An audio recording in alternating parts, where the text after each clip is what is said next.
Welcome to the Chet TV Newsroom. I'm Trevor McManus, and here's what's making news in your area. It's officially day 2 of the Chetwynd Chainsaw Competition, and the whole world is watching because the whole world is represented here. Welcome to a Chet TV special presentation of the 2013 Coal Forum taking place in beautiful Tumbler Ridge.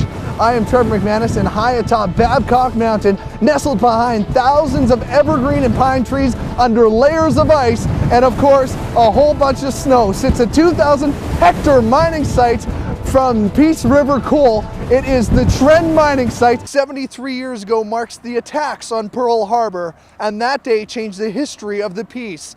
The United States needed to bring troops in through mainland US into Alaska, and they had to do so through the peace.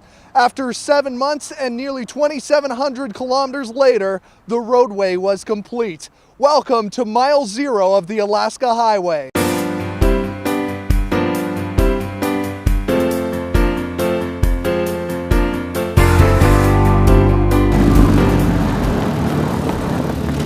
It's the weird, it's the strange, and it's the bizarre. We're going to talk to local community businesses and ask them some crazy stories around town. My next 30 and 30 guest is the only coach to enter the coveted Triple Gold Club, winning World Junior Olympic and IIHF championships. He's a Jack Adams finalist. Oh yeah, he also earned a Stanley Cup ring in 2008. Joining me is Detroit Red Wings head coach Dr. Michael Babcock. Mike, thanks for joining me today. Hey, thanks for having me on. Starting off, when somebody talks about the Detroit Red Wings, they talk about longevity and the constant success of the team and player development. How are the Wings able to do this year after year? Well, it's a good question. Obviously, when you have a good team. I'm joined by British Columbia's 29th Lieutenant Governor, the Honorable Judith Guichon. Your Honor, thanks for joining us today. You're very welcome. It's a pleasure to be here. I'm joined by another volunteer, Victoria. Victoria, how are you doing today? Good. And what's going on? We are serving food. Yeah, and how did you get this job? Because I asked. And why did you want to help out? Because it's fun.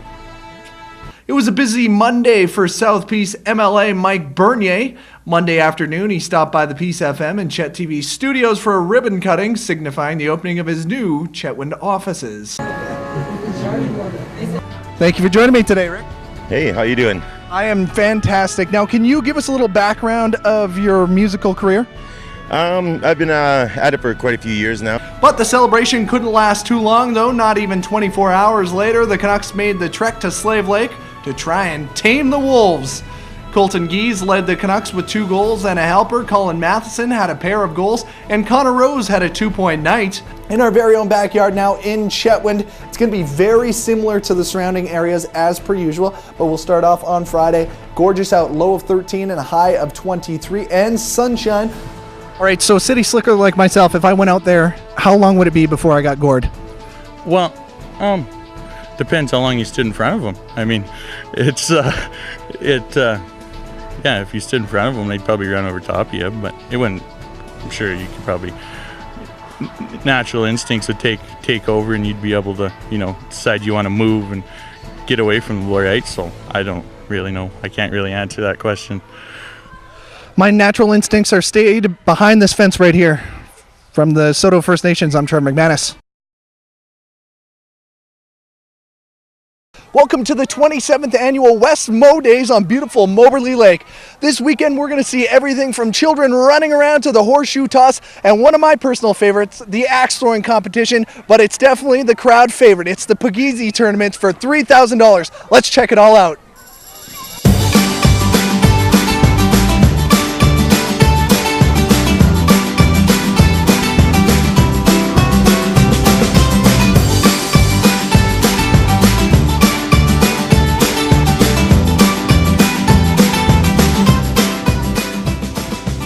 Jahanaji, welcome to West Mo Days.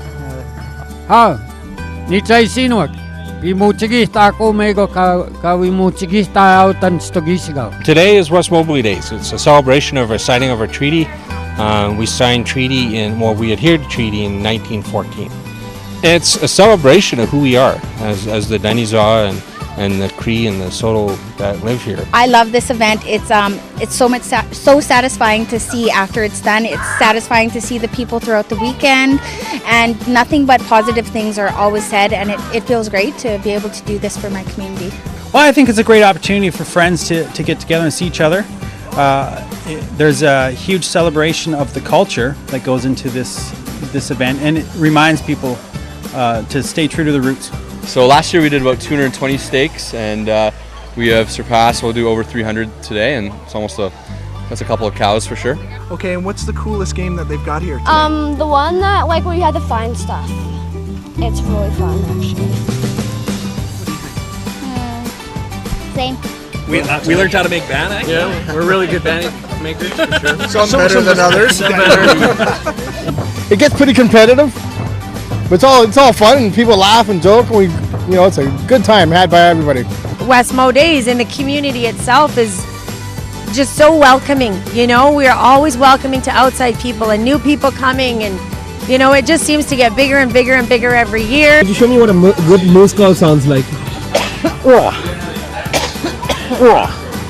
How about a cow call?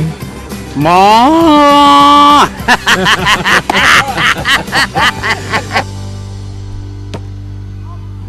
At Westmo Days on beautiful Moberly Lake, for Chet TV, I'm Trevor McManus.